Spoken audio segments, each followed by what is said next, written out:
Okay, well, very sorry about the late start, and I'm actually doing this on my cell phone because nothing's working.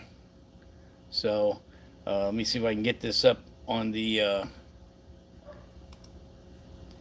computer so I can get some chat, live chat. Uh,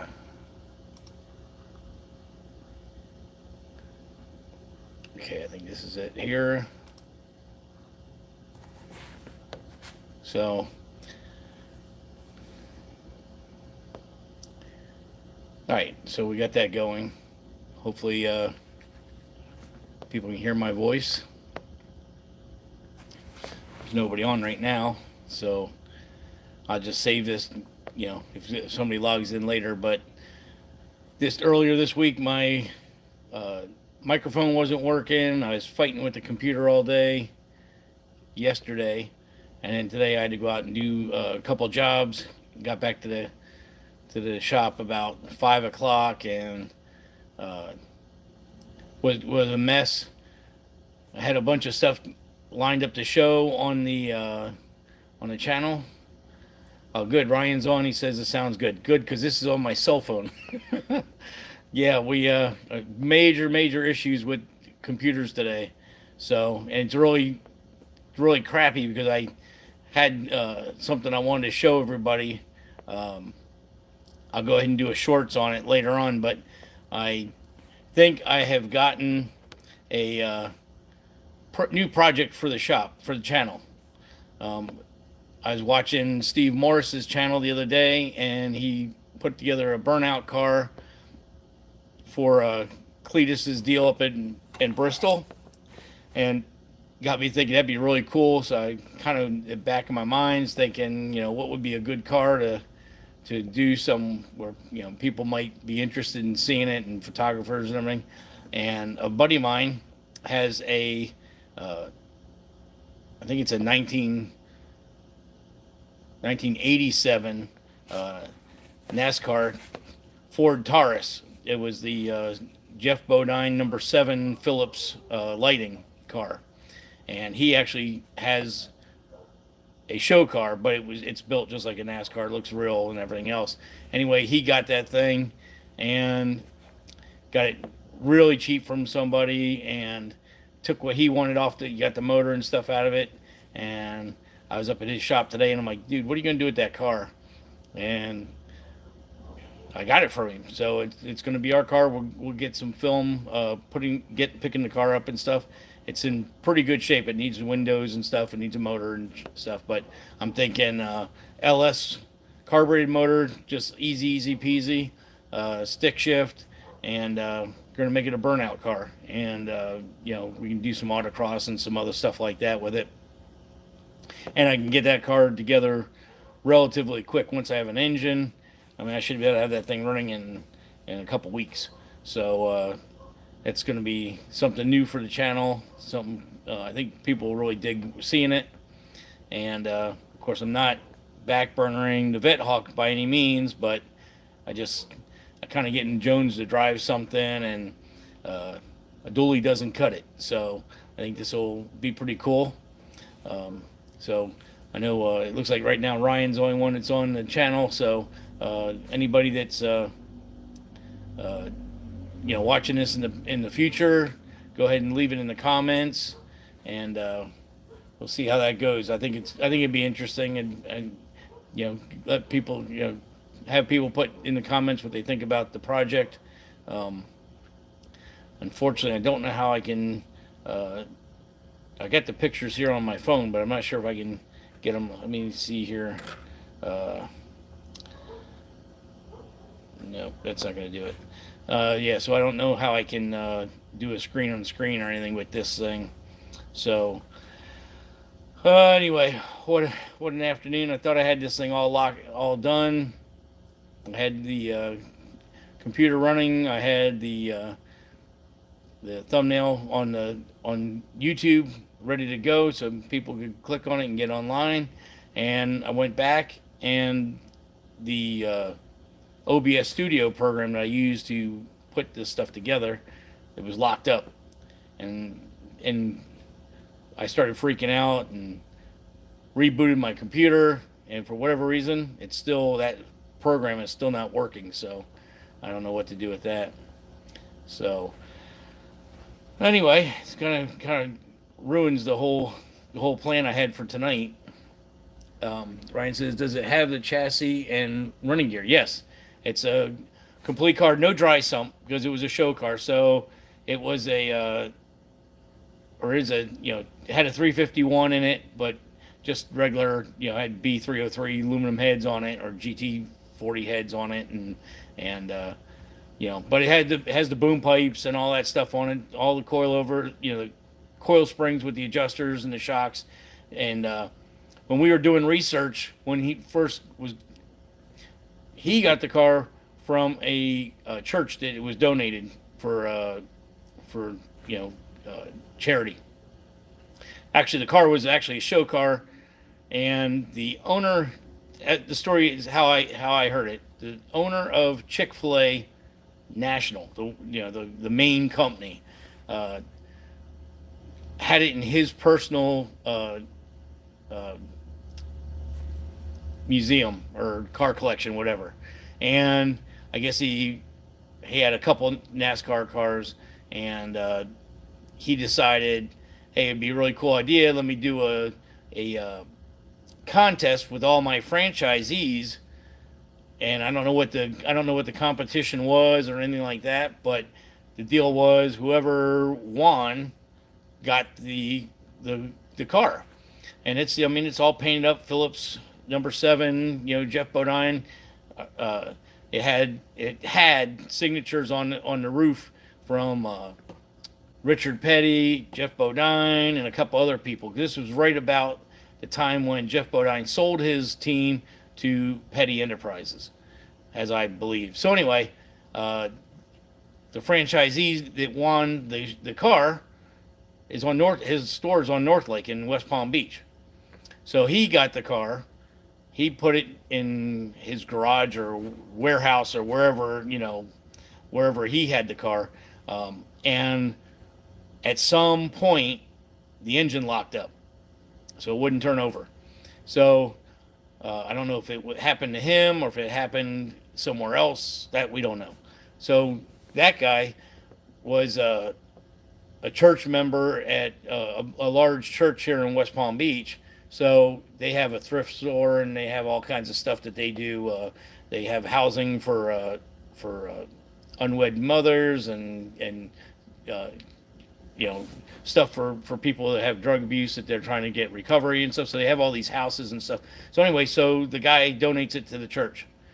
The church, takes it, and they're like, "Oh, that's pretty cool." The one guy that's pretty high up in the church, he's a car guy, and he thought it was cool as hell.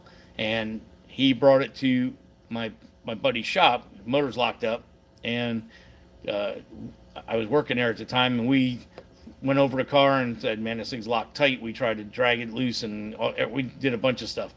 We said, next thing has to happen is the motor has to come apart. And he said, "Stop, the church isn't going to want to do all that kind of stuff." So it sat in limbo for like another 2 years. And unfortunately, the church left it sit outside.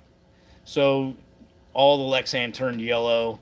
The dash actually has a little bit of surface rust on it. All the color in the seat upholstery is all deteriorated and turned white. But still has good bones. The car has no rust on it. A lot of the stickers have faded. So a couple of months ago, well, probably about a year ago, my buddy Doug said, the church recontacted him again, say, "Hey, we got this car. We have no idea what to do with it. We just need it off our property. Just come and get the damn thing." And so he gave them some money and bought the car from them, and he took it to his house, and he started doing research, more research on it, and started like chasing down all the stickers that are faded on the quarter panels and stuff, and pulled the motor apart, and sure enough, it had water in the cylinders, and so it locked up. So he's taking the motor apart to fix it. Not sure what he's going to do with it. Figured it's really cool. Why not? Maybe we'll make a road race car out of it. maybe sell it as a street NASCAR. There's a group that do that. They legalize real stock cars and stuff and run them on the street. So he got it, put it in his shop, and not really sure what he's going to do with it. So I was up to his place today, and I'm like, dude, what are you going to do with that car? And he's like, dude, I got so many projects. I don't know what I'm going to do with it. He says, I took what I wanted off the engine for my Mustang, and the rest of it's just the whole rolling chassis, wheels, tires, rear end. It didn't have a good 4-speed in it. It had just a regular 3-speed manual in it. But we got talking, and I told him about, wanting to build something for the channel that, maybe we can get lucky and maybe go test over at Cletus's or something. Maybe we can get hooked up with him and maybe do some stuff collaboration, or maybe even go to his next Bristol deal or wherever he's doing another race, because I saw that they had a bunch of guys doing the burnout, stuff like that. They're kind of formatting the burnout contest, kind of like they do in Australia, where they got a big boxed in area and you get scoring for points and blah blah blah. So anyway, that's what I think I want to do with this thing. I think it'll be a pretty cool project. I mean, basically all I have to do is assemble an engine, put it in there. Car needs a fuel cell and a battery, and it's going to run. So my buddy Doug's going to give me the 3-speed, so I got a 3-speed for it. I think there may be some 4-speed floating around, but I mean, who cares? You're going to stick it in high gear and let her eat. So 3 will be just as good. So I don't know. Hopefully this will be pretty cool. Unfortunately, like I said, I don't have any pictures, but being I just made some slideshows that was going to show on this show, maybe I'll just go and make some shorts and pop them up on the channel, and you guys can go on there. I mean, all you guys that are on the channel that have subscribed, if you ring the bell on the channel, it'll notify you whenever I drop anything. So you guys will see it right away. So I think that's gonna be pretty cool. Unfortunately, I can't show. I put a video together on the Camaro. I got the Hydro Boost working on the thing. I've got most of the exhaust on. In fact, I had some cool pictures of the tailpipe section using those ICE clamps that I showed last week. And boy, that's really cool because you can put a couple sections of exhaust together, and you can try it out, test fit pieces, and you don't have to tack them or try to hold them in place to see where you're going. And you can actually lay it out the way it's gonna go, and twist and adjust and do whatever you need to do before you tack it in place. So it worked out really cool. I was able to run the whole right tailpipe out of the body behind the rear tire and take pictures and show the customer where we were planning on doing the exhaust, so he could approve it before I even had to do any welding to it. So I mean, that was really cool. So we'll get those videos on for next week's show. Actually, no, I could pop that up as a short also. So I see there's a couple more people on right now. For you guys that just got here, we're doing the live off my cell phone. My computer tower has made a major crash, so I don't know what the hell's going on. So yeah, Ryan says sounds fun, great car for it, cool story too. Yeah, I think it'd be a cool story, and I think it'll really attract people to seeing a real NASCAR car doing burnouts. I think that'd be pretty cool. And of course, I mean, we could do some autocross stuff with it, some track attack and stuff like that. I mean, it's a legit race car, so there's a lot of things we can do with the car besides doing burnouts. But I mean, it was something I was floating in my mind, trying to get, I'm trying to get more traction with the channel, get it growing so we can do more fun stuff. And I think it'd be, like you say, I think it'd be really fun. So, cool, Nathan. He says it sounds good for him too. So anyway, so that's where we're at now. Like I said, we're working on the cell phone. Mike's on. He says was running late. Got the man. I don't have my glasses on. I'm sorry. I gotta put my glasses on. I'm late. Gotta have a talk with my boss about keeping me away from the live stream. uh, well, I'm gonna work. The 6:45 thing was something new. We may move it back to seven's about the latest I can move it, but um, yeah. So hopefully I'll get my computer tower working so that way I can show you the things I'm talking about rather than being stuck on here on the cell phone. But uh, I wanted to at least come on live, and I apologize. I know, I apologize that when we were supposed to be on, we weren't on. So I tried to be prompt about that, and boy, it went to, as they say, hell in a handbasket. So anyway, so yeah, so I definitely want to show those pictures. Trying to say, I just like hearing from an incredible. I appreciate that. I don't know if I'm incredibly talented or anything. I just been doing this for a long time. It's my passion. It's my love. I get lucky that I get to do it for a job, and now I'm able, with this channel, I'm able to show everybody what I love to do, and hopefully it comes through, and like we did last week with the welding stuff. Hopefully, there's tidbits of information I can give back to the world that they can use that stuff. So, but yeah, so that was that. It was an interesting day with that. I'll definitely get a video when we go pick the car up and stuff like that. Except for the Lexan, a little bit of rust on the dash. I mean, it looks like it's ready to run right now. So I think that'll be pretty cool. So we have the other job in the shop I was going to show, because we talked about that last week. Start showing some of the stuff that's in the shop. Is I have Leo's Studebaker in the shop, and I did get the engine mounted in the car earlier this week. Found out that the torque converter pilot that wasn't reaching the back of the crankshaft. Now, this isn't the converter that was in the motor the last time, but it is a converter that's been in the car before. So we sent that back it's a Pro Torque. We sent it back to them, and they modified it some for us. So I test fitted the engine, and again, the pilot wasn't touching the back of the crank. So I pulled it back out. I ordered a new pilot. Luckily, it screws onto the front of the torque converter, so we could unscrew that nut, put a new one on, and then pilot bushing, and that will reach the back of the crank. And so hopefully that stuff will be here in the next couple of days. I can get the motor back in the car and get that thing assembled. That's a big thing. I want to get that going and get the motor in. We got to get put the intake and exhaust on, get it fired up. I was hoping to have it running this week so that we could show it running next week on the live show, but I'm not sure. I haven't seen any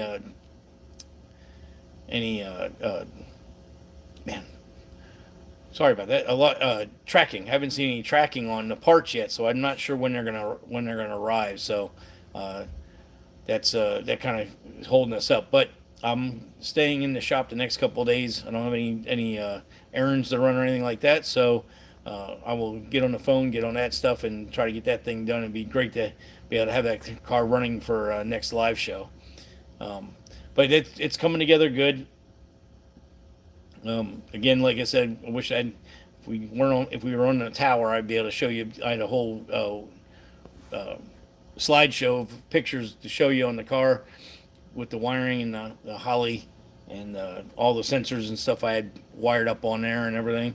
And but we'll do that for next week. And on the Camaro, I built a board for it that takes the Dakota Digital control box and the BIM box, which communicates between the Dakota Digital and the Holly. And in the Holly, so a plate, I mount it behind the dash, and had that all done. I got all the brakes plumbed and the Hydro Boost final fitted, and we ran all new stainless brake lines and all that stuff. All the things I was going to show, but we can't do that. Sorry about that. But anyhow, that's where we're at now, and you know, like, you know what I could show? We can just take the camera and show it. So, hang on a second here. If you guys don't mind, we'll walk around the shop a little bit. So, anyway, so there's Leo's car. Let me get over here. There's Leo's car. Get a good angle of it. Studebaker. Kind of hard to see on the phone. There you go. Of course, the motor's out of it.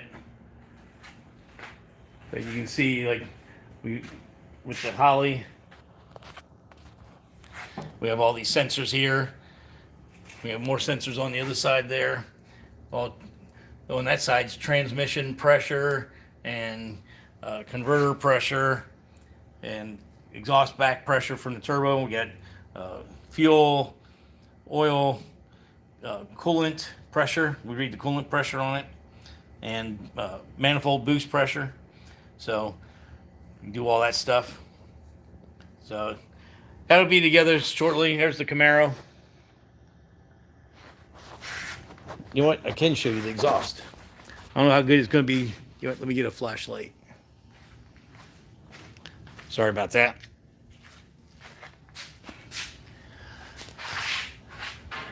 So there's, let me see if I can get the angle. So there's those clamps. Let's see. There's the tailpipe and goes up over the axle and back. But you can see those clamps where it's holding the exhaust together. There's another one right there. And it's holding it together so I can see where the exhaust would go. On the other side, you can see there's another clamp up there. There it is. So it was pretty cool. Let's go back here. It was a little harder than I thought it was going to be. So anyway, so that's it's a little bit of action of what's going on in the shop. Kind of hard to get the right angles and stuff to make it really see what's going on, but at least I don't know, showed you a little bit. So yeah, so really disappointed with the computer not working. It blows me away. For out of nowhere, it just quit working. So anyway, I don't know if anybody have anything on their mind that from the stuff we talked about earlier, or any of that other stuff.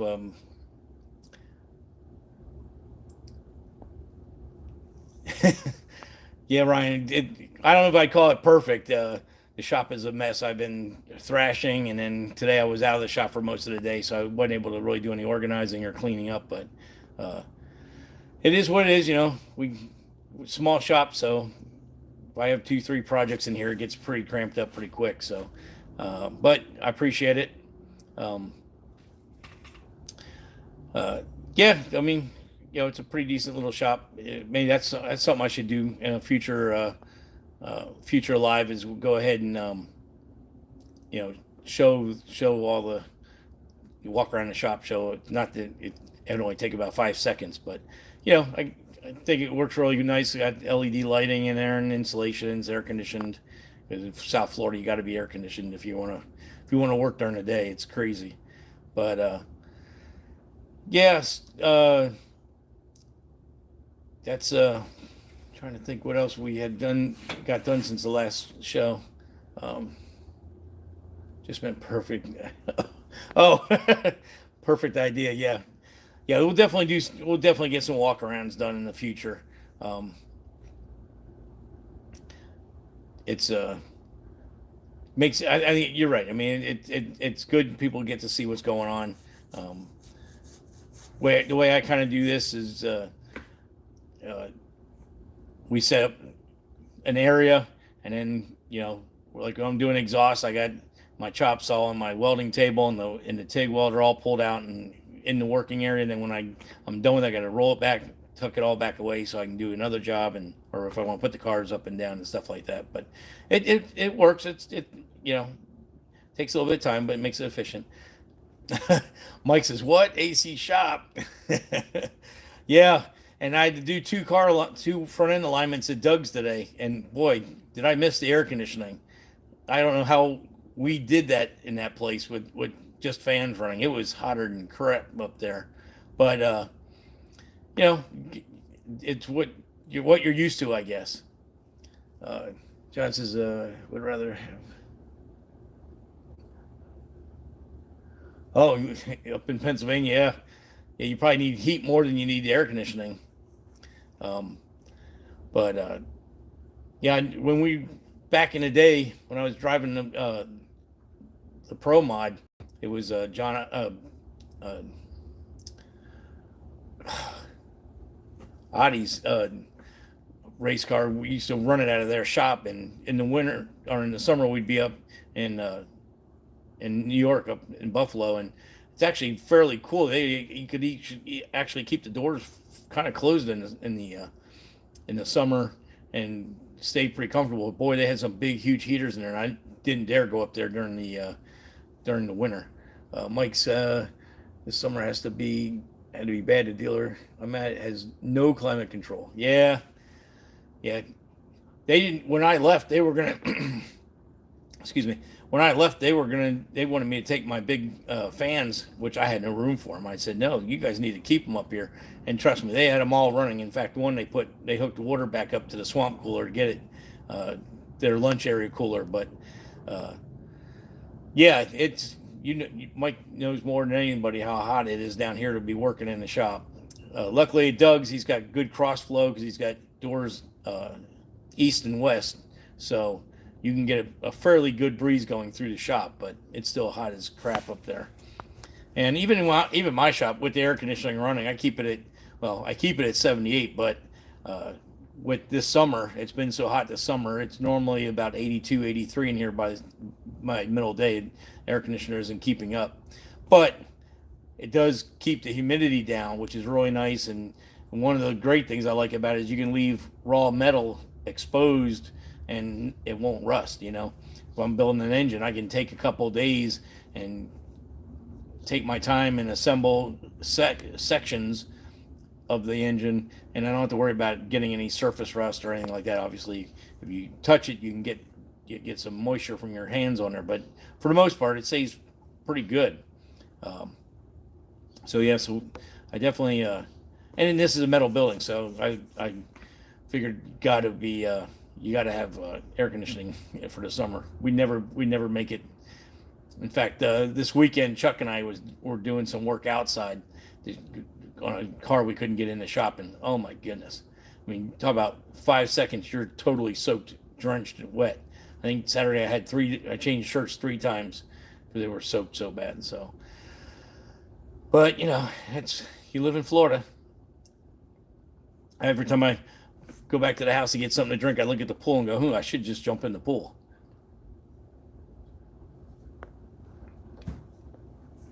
But I have to work. I can't play during the day. But yep. So we'll definitely kind of don't want to beat a dead horse, but we'll definitely get. In fact, I'll do a video. I'll drop a live video on the NASCAR right after the show, and we'll go from there, and I'll try to get this computer either out to buy a new tower or I'll figure out what's going on with this one. It was working fine, and I was trying to finish up Leo's engine assembly video, and I wanted to do some voiceover stuff in it, and I couldn't get the microphone to work, and I was kind of puzzled about that, but I didn't think much about it. And then we kind of did some other stuff, and next thing you know, it was Tuesday, and I ended up flipping a switch or something in the background, and the microphone started working, and I thought we had it all fixed, but then the whole program crashed, and now wouldn't do anything. Ryan says it goes from 100 to minus 20 here. You're right about the humidity. Can't have swampy in my shop. Yeah, in my old, where are you at? You're in California, right? Where are you at in California, Ryan?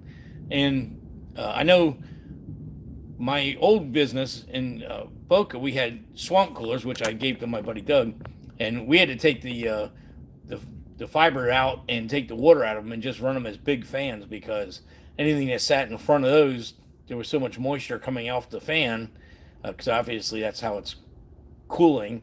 It turned everything to rust. So I think I used that with the water. Oh, Southern Utah. Okay, sorry about that. I thought you were in California. I don't know why. But yeah, yeah, and I was out in Phoenix. We had back in '05. A buddy of mine had a GTO built by a chassis shop out in Phoenix, and we flew out there. I got fitted for the car and stuff, and boy, that was another place. It was just hot, and even though it was dry, it still seemed real sticky and stuff. So I don't know. I didn't like that dry air at all. But I was only there for a couple days, but I was really intrigued, and this is going off course, but I was really intrigued that the houses, they built them with 2x6 studs and then just did spray foam in between the studs and then plastered over top of it. That was what the houses were. It's like, man, if you wanted, you could just punch a hole right in the wall or something. It was crazy. I don't know if they do that in Utah, but that was in Arizona. Um, but it was a pretty area. You're standing in red dirt in rocks in the guy's yard, and you look up, in the distance, and there's a mountain, and there's white tops on the mountain from snow. It's crazy, and it's like 105. It was weird, uh, but yeah. So I haven't been to Utah. I was just to Phoenix at one time, and I've been in Vegas one time. Otherwise, Texas is the farthest west I've been, and Texas is another hot place. When we were out there with the Smurf, it was probably about 2 months ago. I couldn't believe the drag strip didn't even start racing until 8 o'clock at night, and they didn't start eliminations till like 11 because the heat was so hot. They had to wait till the track surfaces came down and the weather would get a little better. So it was kind of weird. We didn't get out of that place till like 4 in the morning, but but I mean, every place we all come from different places, and everything has its good and bad points. My whole thing with Florida has always been, yeah, it's hot, it's crap, but you can always jump in the pool or go in the ocean and cool off. To me, for myself anyway, I get cold, I can't get warm. I wear 10 layers of clothes, but once I get the chills, I can't get warmed back up again. So I prefer the heat. I don't love it to work in, but I prefer that over the cold. I wouldn't want to have to work with furnaces going and stuff. Mike probably remembers a couple winters we worked at Doug's shop, and that big, huge shop was, kind of cool and breezy in the summer. But boy, when it got cold, boy, that place was felt like an ice box. We had big heaters going. And I mean, this is Florida. We're like, man, are we kind of crazy? But yeah. Ryan says, perfect description of my area. A lot of canyons high, canyons low and snow high. Yeah, that's really cool. It's really very pretty. I really like the scenery there. Just I don't know if I'd want to live there. Uh, you know, no disrespect. I mean, I don't think I'd want to be there. Uh, yeah, Mike, I know where you're up near Jacksonville. I know it gets cold up there. I go up and spend Thanksgiving at my brother-in-law's in Jacksonville, and then of course I sneak down to the Rod Run in Daytona at least one day. But yeah, it gets cold up there. I haven't been there in January or February when it's really Florida. That's our cold days. I guess that is everywhere. But I remember a couple of Thanksgivings where we're sitting around a fire on the patio trying to stay warm, and it's like, man, we're in Florida in November, but it stays cold longer, and we see freeze every now and then. I guess that's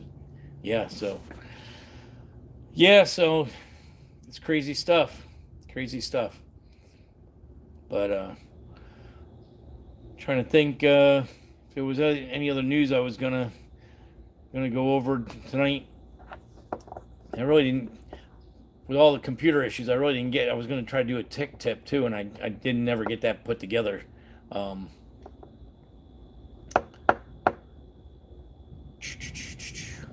Yeah, we did. I've been working on the Hydro Boost, so we've already gone over Hydro Boost stuff pretty good. Yeah. Sorry about. Really, I'm not in well prepared tonight, but this stuff with the computer really got me messed up. But anyway, yeah. So I got to get this computer straightened out because I still haven't finished the 4200 engine video. That was what started all this stuff, and but I think I can put the NASCAR do a shorts video on the NASCAR. That shouldn't be an issue because that was already edited and saved, I hope. So, but we'll get that out, and one way or another, new tower or whatever, I'll get this computer straightened out so we get back on a nice roll next week. And I think we'll go ahead and do that. We will. I'll do not only do show the car stuff that I was already going to show, but I'll do a shop walk around too. Maybe Chuck and I'll work on cleaning up the shop a little bit, and we'll get some videos on that, and we can go. All we can do is go from there, and that's really wanting to get this Leo Studebaker put together because I was trying to get the Vet Hawk in the shop. So as soon as I get this thing running, I can do the swap, and we'll get that thing back in the shop, and we can move on to that. Ryan says none taken. People like ourselves are all in. Boy, it disappears. The messages come on my phone for a second. On the computer, I can all the corners. Got about early. Oh, happy birthday, Ryan! 50 today. So yeah, no problem, Ryan. I think we're gonna wrap up soon anyway because I really, without having the other videos and stuff. So happy birthday, Ryan! Hope everybody give him a happy birthday, and we'll I don't know. I guess we'll go ahead and cut this one short tonight. Actually, my thumb's getting tired holding the phone, and I didn't have the videos to show you. So again, I apologize. I'll try to make sure we get well back together, well organized for next week, and get this show better. I'm glad that the looks like the timing is working better. I know Mike's having having a little issues, but it is what it is. But hopefully we can get this thing staying on long enough everybody can jump on and stuff like that. So anyway, so I think we're gonna go ahead, and Ryan's out, and I think I'm gonna go out too. So everybody else that's been on the chat, John and Mike and any of the other people that have been watching or viewers, appreciate you showing up. Again, very sorry about the late start and all the gremlins here with all the electric devices, which I'm not very good on. I can tune a fuel injection system, but I'm not very good with computers. So with that being said, we'll see you next Tuesday, and keep an eye out for the couple shorts I'll pop up. So see everybody later.